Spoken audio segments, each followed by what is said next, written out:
Welcome to this video from the Doing Your Dissertation series, focusing on critical research and reading.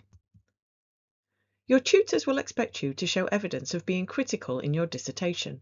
In this video, we'll consider what criticality is and discuss why a critical approach to research and reading during your dissertation is so important. So what is critical thinking?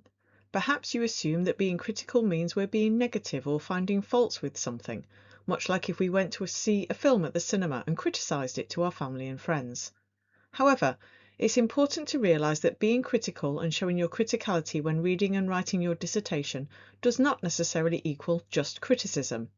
In fact, you can be critical whilst taking a positive stance on what you've read. So critical thinking simply means adopting a questioning attitude to what you read. It's about asking the right type of questions and not accepting at face value the claims that are made by the author.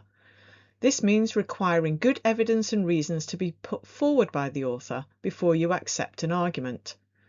Critical thinking therefore enables you to come up with a reasoned judgment about the value of the arguments put forward. Critical thinking also requires us to question our own assumptions and those of others, so that we can objectively evaluate our beliefs and the arguments offered by others. Your starting point when thinking critically is always to ask probing questions, such as how do I know this? Is this valid? How do I know this is reliable? And then you can start looking for evidence to answer these questions. There is a place for description in your dissertation. This is the what, when, who, where type questions that are necessary to provide the context to your topic. However, critical thinking and approaching your reading critically calls for more than this. When we start to think critically, we ask analytical questions such as why and how, and then as we progress towards higher levels of criticality, we begin to evaluate. So consider the value of an argument put forward by an author, asking questions such as what if, so what, and what next? So, for example, what are the weaknesses and strengths of the claim? Are there any other ways of looking at this? What might be the implications if we take this to be a valid argument? Here are some more examples of critical questions you may ask as you read the literature. What conclusions does the author make? Do the conclusions follow on logically from the argument?